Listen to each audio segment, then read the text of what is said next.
Esto es Antena DX con Víctor Gutiérrez, programa dedicado a las telecomunicaciones y las nuevas tecnologías. Hola, un gran saludo amigos de la radio. Aquí estamos en una nueva edición de Antena DX. Esperamos que ustedes se encuentren muy bien para que pasemos estos minutos enlazados entre su receptor y nuestro transmisor de esta su emisora. Reitero el agradecimiento por las colaboraciones y los mensajes recibidos en nuestras redes sociales y nuestro correo electrónico. Los temas para hoy son los siguientes.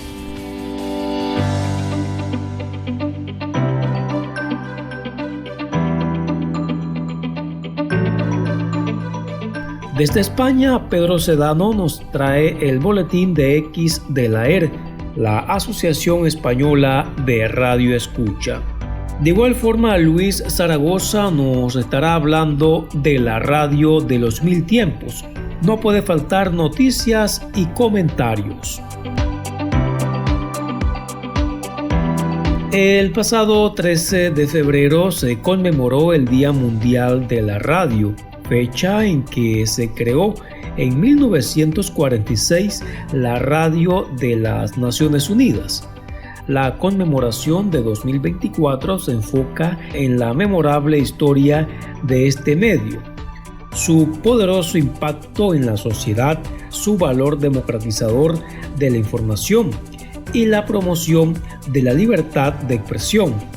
Este medio de comunicación, convertido en un micrófono social, consiguió reunir a grandes grupos de gente que quedaban para escuchar música, retransmisiones deportivas y programas cómicos. De repente era posible escuchar diferentes tipos de música e incluso a artistas de todo el mundo. Del programa Panorama de la Cámara Nacional de Radio en Costa Rica hemos tomado esta entrevista que vamos a escuchar a continuación, donde Armando Céspedes Marín habla de los inicios de la radio en su país. Recordamos que don Armando fundó la primera estación de radio de onda corta en América Latina, llamándose La Voz de Costa Rica. Armando Céspedes Marín es reconocido como el pionero de la radiodifusión en Costa Rica. En 1923, Céspedes captó las primeras señales radiales recibidas en el país. Lo hizo por medio de una antena elevada sobre un mástil de bambú. El 24 de diciembre de 1927, llevó a cabo la primera transmisión de onda larga. Además, mantuvo una comunicación fluida entre San José y San Pedro de Montes de Oca mediante un transmisor receptor de 5 watts y tuvo una pequeña emisora que operaba con las siglas de NRH. Nuestros amigos del Instituto Costarricense de Enseñanza Radiofónica ICER nos facilitaron una copia de una entrevista que se le realizó a don Armando. Aquí le presentamos un extracto de la misma. Yo estaba en Cartago cuando un telegrafista me enseñó a telegrafiar, ¿verdad? Con los signos y una manípula de estas.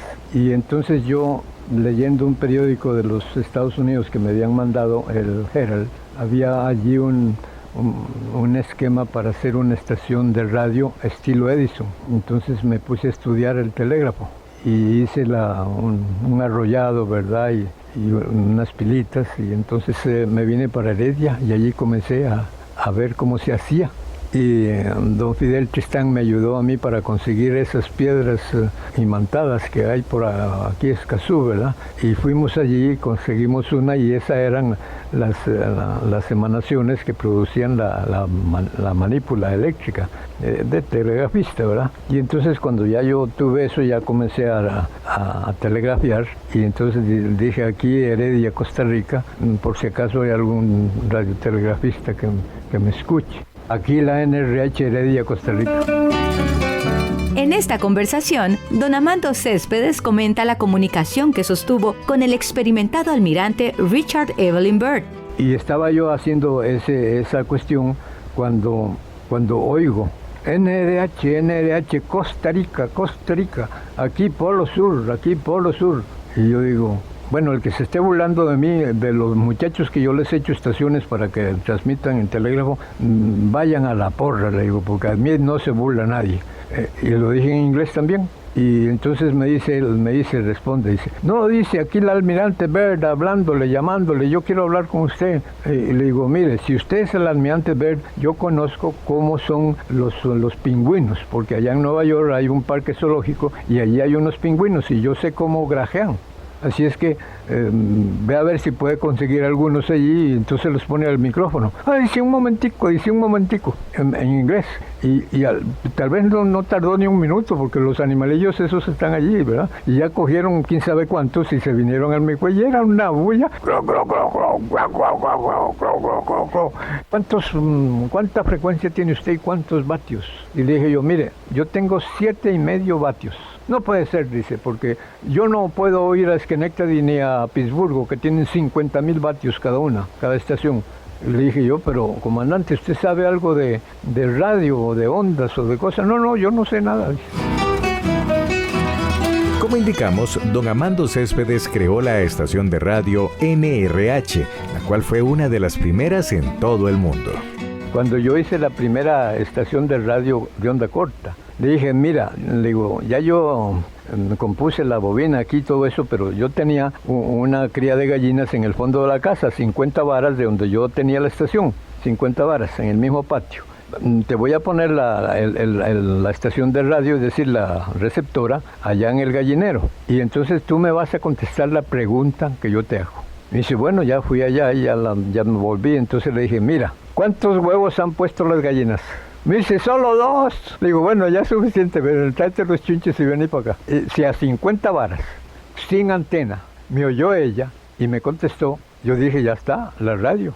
Y ha de creer usted, eso fue un viernes por la mañana. Ha de creer usted, el martes por la mañana recibí una carta de Gatún, Panamá, que queda como a 400 millas de aquí, diciendo, aquí bailan los muchachos soldados con la música suya, pero lo que más nos interesa es saber si ya han puesto más huevos las gallinas.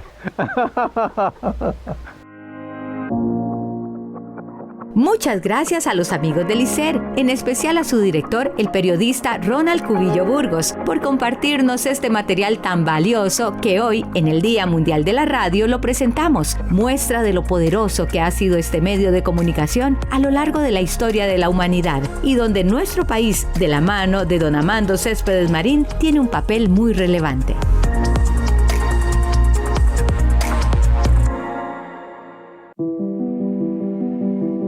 Música que nos emociona, contenido que nos educa, noticias que nos sorprenden. Así es la radio, un universo alternativo en donde seguís siendo vos mismo, un lugar que te transmite confianza y credibilidad, un lugar donde la imaginación no tiene límites, porque creemos que el poder de la imaginación se nutre mejor con la compañía de quienes nos escuchan cada momento.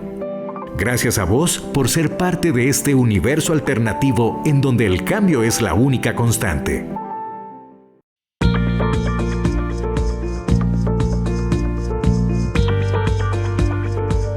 Y sigue la guerra de las ondas.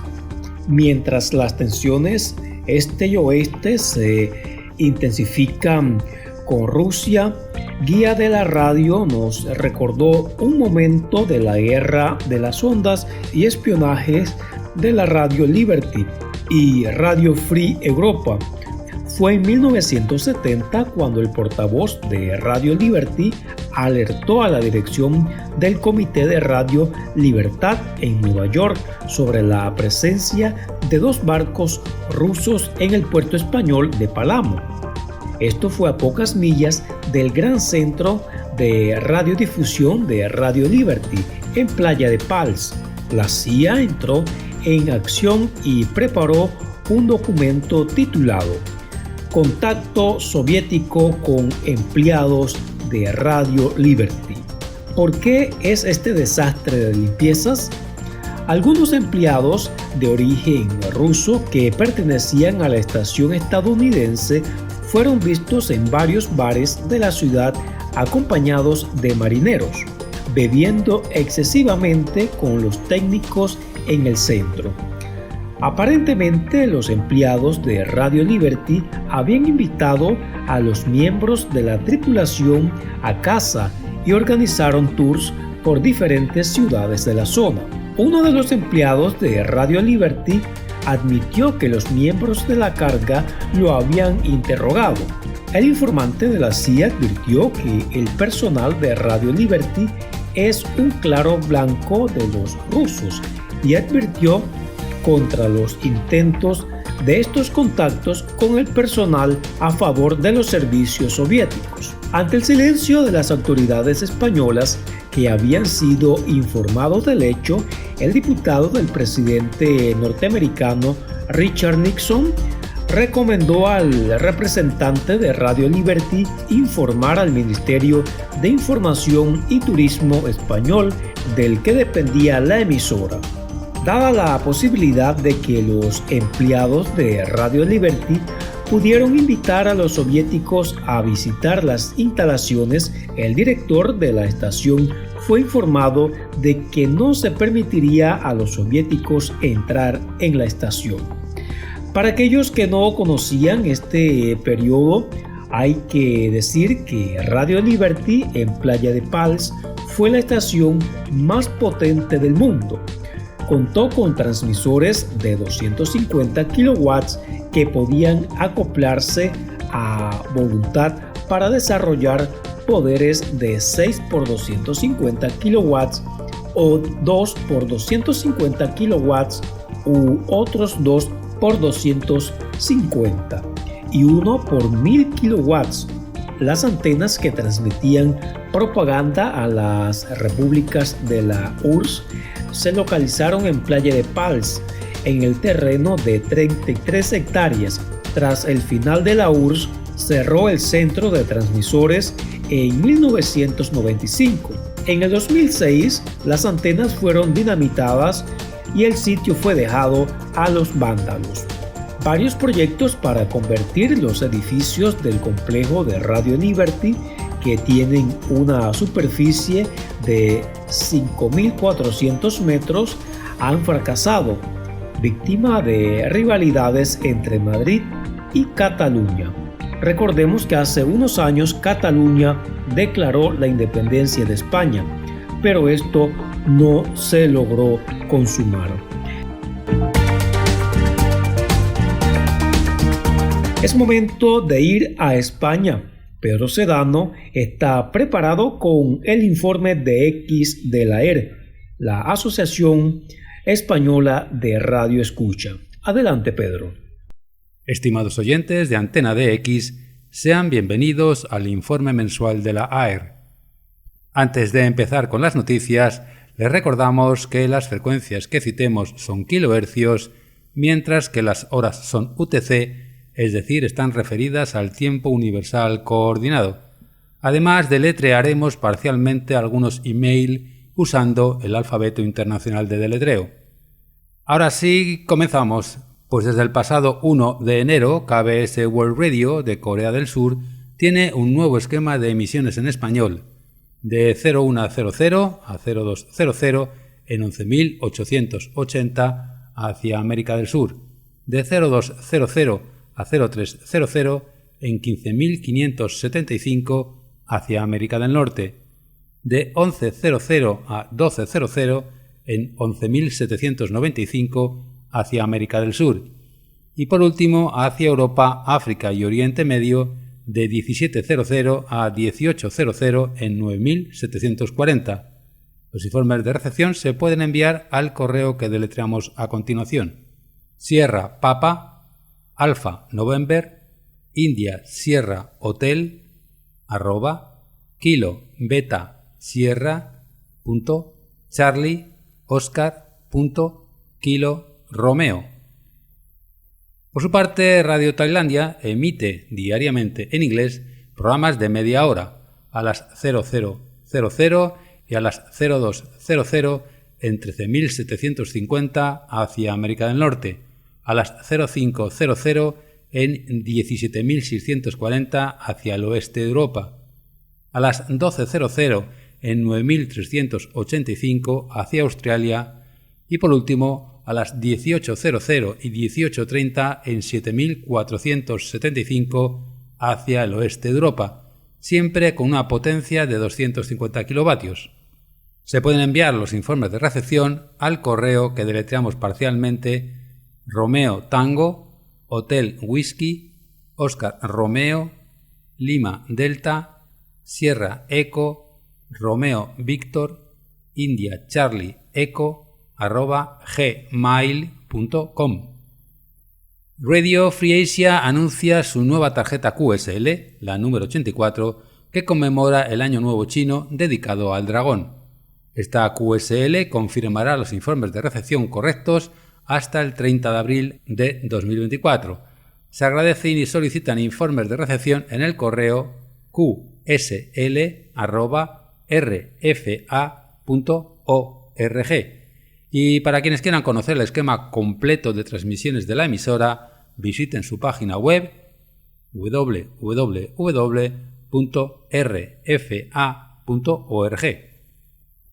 Y por último, desde la República Checa, Radio Praga anuncia que la nueva serie de este año tiene 4 tarjetas QSL y está dedicada al Año de la Música Checa. Para poder recibir estas QSL en formato electrónico, basta con enviar un informe del programa escuchado, bien sea por onda corta o en su página web www.radiocz, al siguiente correo: cr@radio.cz. Pero si se quiere recibir la QSL en formato físico, el informe debe enviarse por correo a la siguiente dirección: Radio Praga, Redacción Iberoamericana, Vinohradska, deletreamos el nombre de la calle, Víctor India, November Oscar, Hotel Romeo, Alfa Delta, Sierra Kilo Alfa, 12, código postal 120999, Praga 2, Chequia. Las transmisiones se realizan de 0230 a 0257 en 5010, de 0300 a 0327 en 9955 y de 11:30 a 12:57 en 5010, siempre vía Okeechobee en Estados Unidos y en dirección hacia América Central, del Sur, así como el Caribe. Hasta la próxima, muchos 73 y buenos DX. Muchísimas gracias, Pedro, y te esperamos el próximo mes con más informaciones de parte de la Asociación Española de Radio Escucha. Todo comenzó con un enlace entre el que envía y el que recibe. De ahí se derivaron muchos sonidos, vocales, instrumentales, entre otros. Pero lo mejor es que activamos la imaginación. La radio, un medio de comunicación sin límites que llega hasta donde vos estés. Celebramos el Día Internacional de la Radio.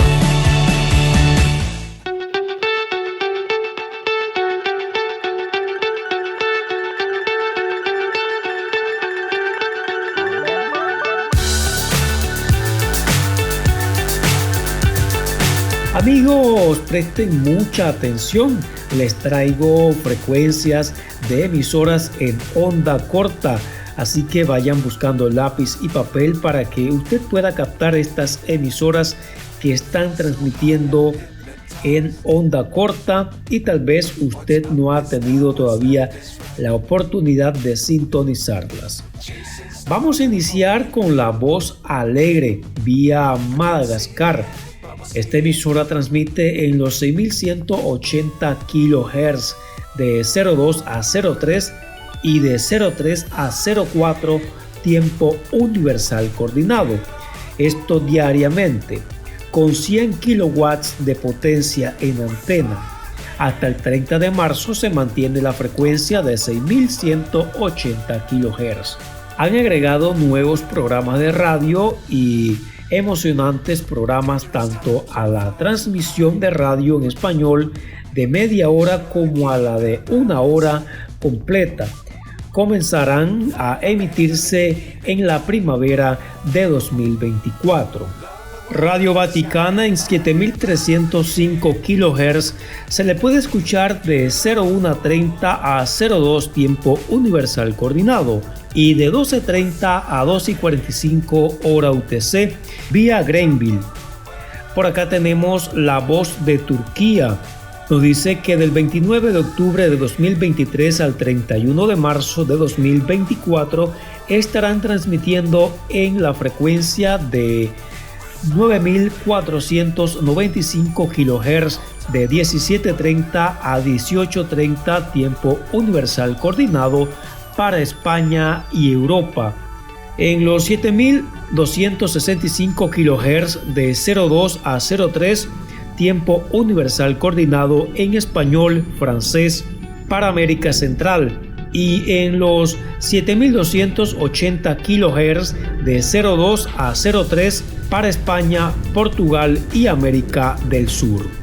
La Voz de Vietnam se puede escuchar a las 18 UTC en la frecuencia de los 7280, 9730 y 11885 kHz.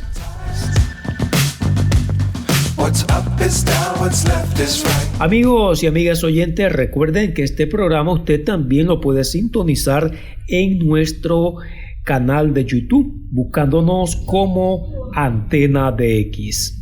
De igual forma, este y las ediciones anteriores las puede encontrar en Facebook, buscándonos como Antena DX.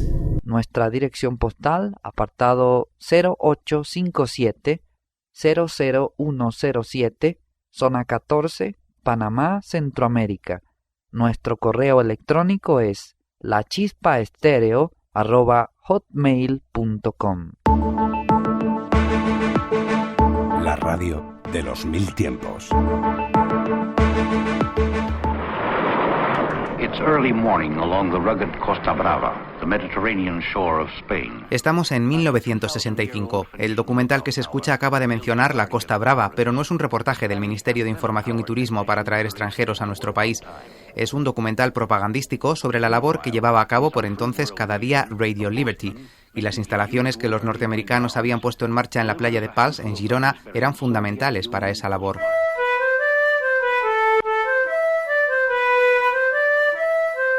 Empezó a emitir desde Lamperheim, en Alemania, el 1 de marzo de 1953, solo 4 días antes de que Stalin muriese.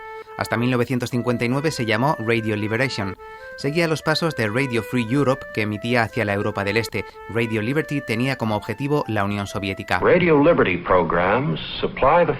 Los programas de Radio Liberty proporcionan los hechos que ayudan a los ciudadanos soviéticos a alcanzar juicios independientes sobre aspectos básicos que realmente les afectan, explicaba en 1965 el entonces presidente de Radio Liberty, Howland Sargent. Esta labor hace cada vez más difícil para los que dirigen el país ignorar las necesidades y aspiraciones básicas del pueblo. En esta era nuclear, la gente en todas partes está a favor de la paz. Radio Liberty y otros que comunican con el centro de poder del comunismo ayudan a asegurar la paz identificando los propósitos del mundo libre con los de los propios pueblos soviéticos.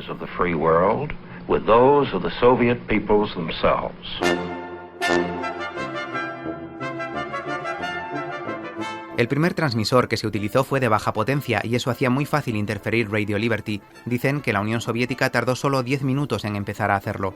Se necesitaba pues un emisor potente instalado en un lugar adecuado para burlar las interferencias, y ahí fue donde entró España. Precisamente Howland Sargent, antes de ser presidente de Radio Liberty, había facilitado la entrada de nuestro país en la UNESCO cuando trabajaba allí, y eso allanó el camino a la emisora.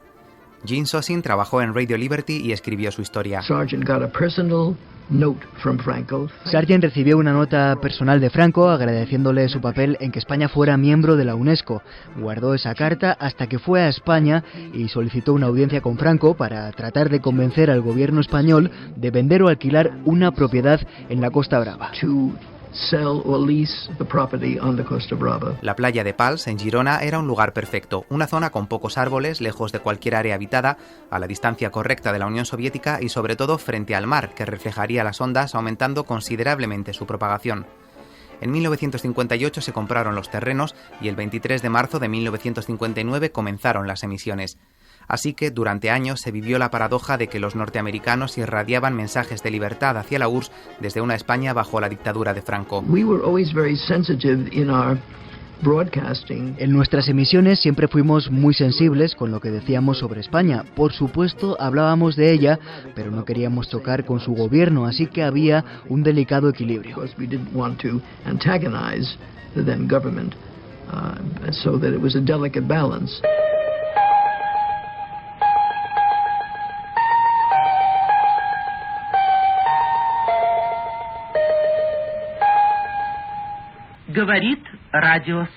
Se montó un campo de gigantescas antenas y 6 transmisores que combinados podían dar hasta 1 megavatio de potencia.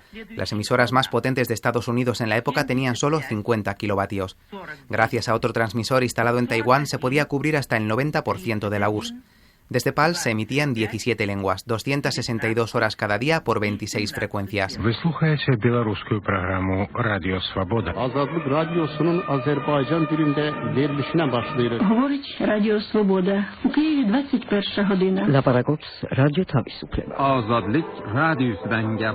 En la emisora trabajaron muchos exiliados y se presentaba como una organización privada, pero al igual que a Radio Free Europe, la financió primero la CIA de forma encubierta y luego el Congreso de Estados Unidos.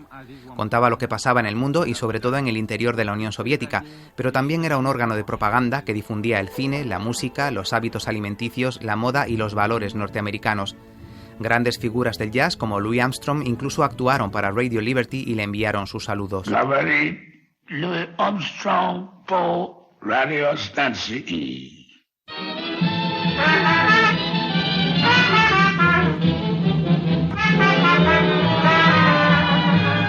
Cuando llegó la democracia a España, Radio Liberty continuó emitiendo desde la playa de Pal sin un contrato oficial. Pero al desintegrarse la URSS, Washington empezó a cuestionarse si valía la pena conservar aquellas instalaciones desde un punto de vista económico y operativo. Muchas emisoras soviéticas que antes interferían Radio Liberty transmitían ahora sus programas.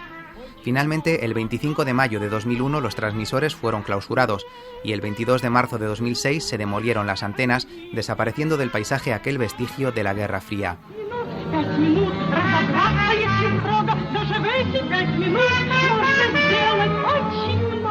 La radio de los 1000 tiempos @rtve.es. Luis Zaragoza. La primera estación de radio aficionado en la Luna ya está transmitiendo. La Agencia de Exploración Aeroespacial de Japón aterrizó con éxito su módulo de aterrizaje inteligente para investigar la Luna. Esto el pasado 19 de enero.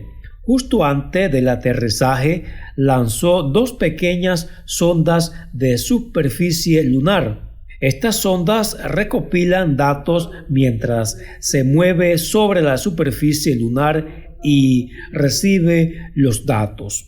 El Ham Radio Club, Japón Hotel Radio Charlie, Japón Quebec 1, Zulu Victor India, obtuvo la licencia de radioaficionado Japón Sierra 1 Yankee Mike Guatemala, que ha estado transmitiendo código Morse en la frecuencia de 437,41 MHz desde el 19 de enero. La sonda utiliza una antena UHF de 1 watt con polarización circular y está transmitiendo temas relacionados con la actividad de radioaficionados. Amigos, recuerden que ustedes nos pueden escribir a lachispaestereo@hotmail.com, lachispaestereo@hotmail.com, donde estaremos dando acuse de recibo de sus informes de recepción. Bien amigos, el tiempo se nos agotó. Recuerden que nos pueden escuchar en programasdx.com/antenadx.htm. Además, los invitamos para que nos sigan en YouTube, buscándonos como Antena DX. Nos escuchamos muy pronto. A todos, que la pasen bonito,